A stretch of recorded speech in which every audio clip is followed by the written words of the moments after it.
நம்முடைய திராவிட முன்னேற்ற கழக கூட்டணியின் தேர்தல் பிரச்சாரத்தை எங்கு தொடங்க போகிறேன் என்று அண்ணன் தளபதி அவர்கள் என்னிடம் கேட்ட பொழுது நான் கீழடியிலே அதை துவங்க இருக்கிறேன்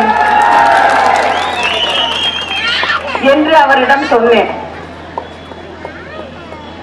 காரணம், அது நம்முடைய அடையாளத்தை உலகத்திற்கு எடுத்து சென்றிருக்கக்கூடிய ஒரு மண் கீழடி. அந்த கீழடியின் மண்ணிலிருந்து தமிழர்களின் தாய்மடியிலிருந்து நம்முடைய பிரச்சாரத்தை தொடங்க வேண்டும். என்னுடைய பிரச்சாரத்தை இங்கே நான் தொடங்கி இருக்கிறேன். ஆனால் ஒன்றிய அரசாங்கம் என்ன சொல்லுது, மோடி ஆட்சி என்ன சொல்லுது, தமிழர்களுடைய பாரம்பரியத்தை நாங்க உலகத்துக்கு எடுத்து சொன்னோம்னா எங்களுடைய பெருமை, ஹிந்தி திணிப்பு நாங்க மீண்டும் மீண்டும் கொண்டு வந்து உங்க மேல திணிக்கக்கூடிய சமஸ்கிருத திணிப்பு, இந்துத்துவ ஆதிக்கம், எங்களுடைய ஆதிக்கம், இதையெல்லாம் செய்ய முடியாது. அதனால தமிழுடைய பெருமையை தொன்மையை நாங்க ஏற்றுக்கொள்ள மாட்டோம். நம்ம கொடுத்த ரிப்போர்ட்டை அவங்க வாங்கி வைத்துக் கொண்டு இதை மாத்தி எழுதி கொடு, அறிவியல் பூர்வமா கொடுத்த தமிழர்களுடைய பெருமையை சொல்லக்கூடிய ஒரு அறிக்கையை, ஆய்வு அறிக்கையை நாங்க ஏத்துக்க மாட்டோம்.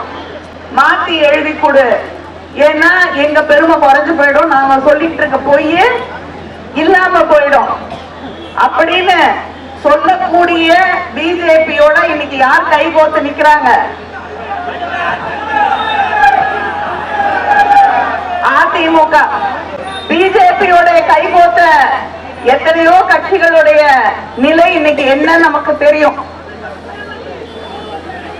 நிதிஷ்குமார் எத்தனையோ முறை முதலமைச்சராக இருந்த நிதிஷ்குமார் அவர்கள் இன்று அவருடைய முதலமைச்சர், பீகார்ல அவருடைய முதலமைச்சர் பதவி பறிக்கப்பட்டு இன்னைக்கு அவர் ராஜ்யசபா உறுப்பினராக கொண்டு வரப்பட்ட கூடிய ஒரு நிலை உருவாகி இருக்கிறது.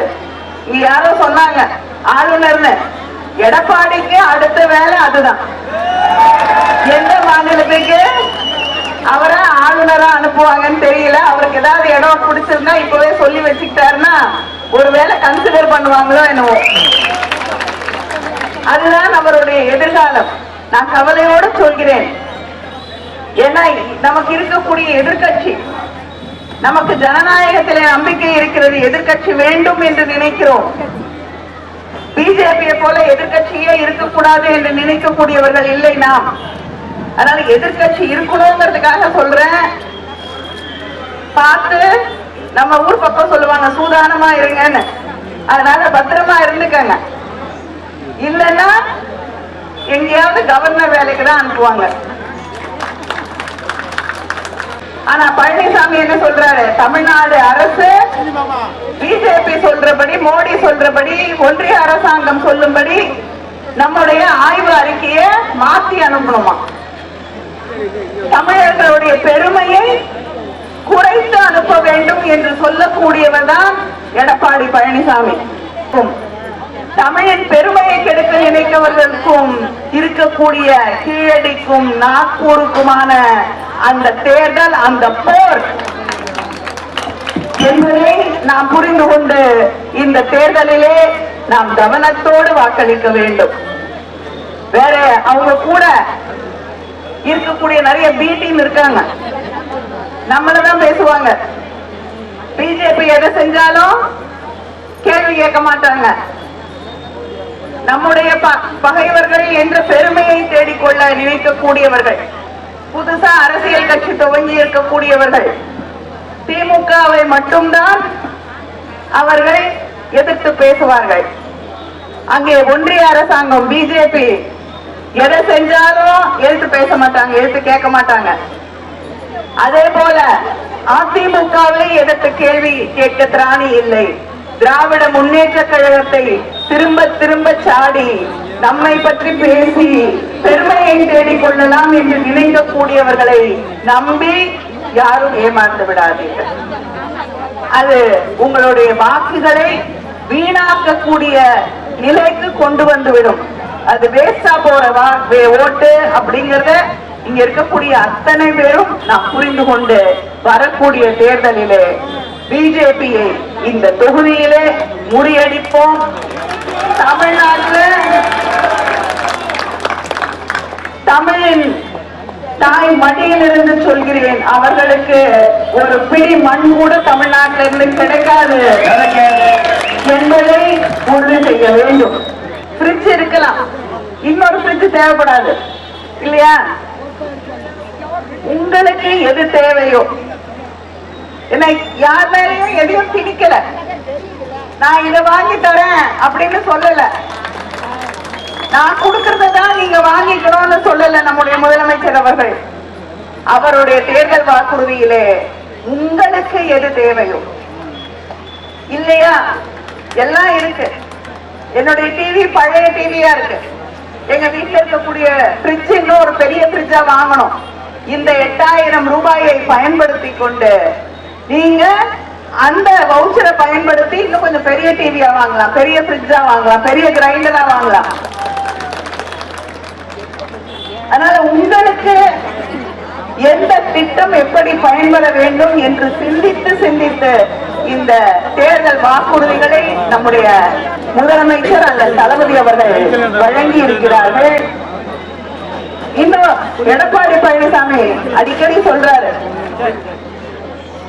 எங்களுடைய தேர்தல் வாக்குறுதி எல்லாம் பார்த்து காப்பி அடிச்சு இவங்க திமுக தேர்தல் அறிக்கையை வெளியிட்டுட்டாங்கன்னு.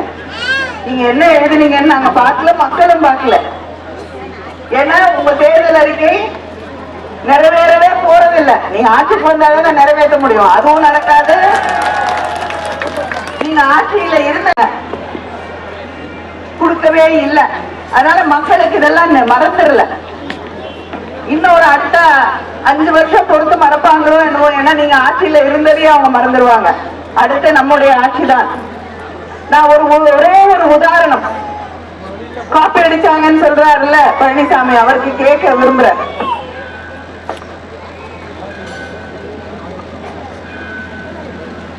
உறவுக்கு கரம் கொடுப்போம், உரிமைக்கு குரல் கொடுப்போம். இதை சொன்னது யாரு? தலைவர் கலைஞர்.